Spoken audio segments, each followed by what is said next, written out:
Საერთო დოკუმენტიდან საკპატენტის მიერ არის გაცემული მოწმობა ინფოცხრის სასაქონლო ნიშნის რეგისტრაციის შესახებ. ეს არის რეგისტრირებული სასაქონლო ნიშანი, რომელიც დაცულია კანონით, მათ შორის ჩვენი კანონმდებლობითაც, საერთაშორისო კანონმდებლობითაც. პირველ რიგში მე მინდა შევეხსენოთ, რომ არსებობს სპეციალური კანონი სასაქონლო ნიშნების შესახებ, რომლის მიხედვითაც თქვენ გაგაჩნიათ განსაკუთრებული უფლება სასაქონლო ნიშნებზე და სრული უფლება აუკრძალოთ ნებისმიერ მესამე პირს ასეთი ან მსგავსი ნიშნის გამოყენება. Კონკრეტულ შემთხვევაში, ასე ვთქვათ, შესასწავლია შეიცავს თუ არა დანაშაულის ნიშნებს.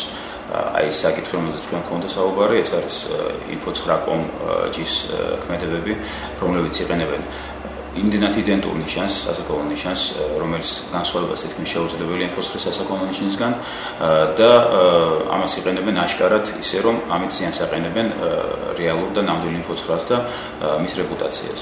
თქვენ სრული უფლება გაქვთ, სრული უფლება კანონით სასაქონლო ნიშნების შესახებ აუკრძალოთ info9.com-ის აი ამ სასაქონლო ნიშნის სარგებლობა. დიდი ოდენობით სხვისი სასაქონლო ნიშნის, საქონლის ადგილწარმოშობის დასახელების ან გეოგრაფიული აღნიშვნის უკანონო დამზადება, ან მათი სამოქალაქო ბრუნვაში შეტანა, რამაც მნიშვნელოვანი ზიანი გამოიწვია, ისჯება ჯარიმით ან გამასწორებელი სამუშაოთი ვადით 2 წლამდე, ან თავისუფლების აღკვეთით იმავე ვადით.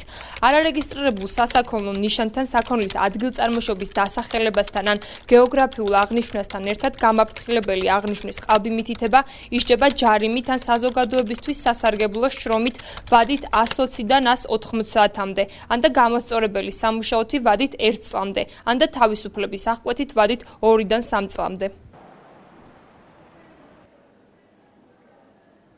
რეგისტრაციის დაცულ სასაქონლო ნიშანზე მფლობელს განსაკუთრებული უფლება წარმოეშვება რეგისტრაციის დღიდან, უშუალოდ რეგისტრაციის დღიდან, რაც მას ანიჭებს უფლებას აუკრძალოს მესამე პირებს სასაქონლო ნიშნის გამოყენება. ნებისმიერ პირს, რომლის სასაქონლო ნიშანსაც გამოიყენებენ, შეუძლია მოითხოვოს ქმედების შეწყვეტა, თავისუფლების დამკვევი ქმედების შეწყვეტა, მიყენებული ზიანის ანაზღაურება, ყველა გამოსახულების ეტიკეტის ან რაიმე ანაბეჭდის თუ შეფუთვის განადგურება, აგრეთვე იმ მატრიცების განადგურება, რომლითაც დაუშვათ სასაქონლო ნიშანი დამზადდება.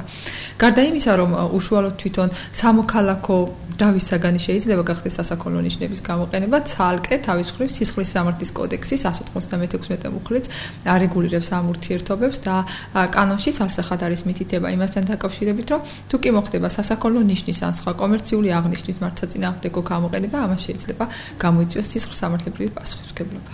და ამ შემთხვევაში სუროგატ info9-ის საქმიანობას როგორ შეფასებთ სამართლებრივი თვალსაზრისით? ამერად კანონიერი მაშინ როდესაც უკვე სასაქონლო ნიშანი info9-ს აქვს დარეგისტრირებული საკპატენტში, რა თქმა უნდა, აი რეგისტრაციის დღიდან, როგორც უკვე ვახსენეთ, რეგისტრაციის დღიდან უკვე განსაკუთრებული უფლებები წარმოეშვა კომპანიას და შესაბამისად მას აქვს შესაძლებლობა იდაოს ნიშნის გამოყენების თაობაზე. მათ შორის აუკრძალოს აღნიშნული მოქმედების განხორციელება სხვა კომპანიებს, იდაოს იდენტურობასთან დაკავშირებით, რომ მისი ნიშნის იდენტური ნიშანი, რომელსაც აღრეულია კომპანიების საქმიანობა, შეცდომაში შეყავს მოხმარებელი, ამასთან დაკავშირებით მას შეუძლია იდაოს და აგრეთვე, როგორც უკვე მოგახსენეთ, სისხლის სამართლის კოდექსი იცავს ნებისმიერ კომპანიას, რომ მისი ნიშანი არ იქნას გამოყენება.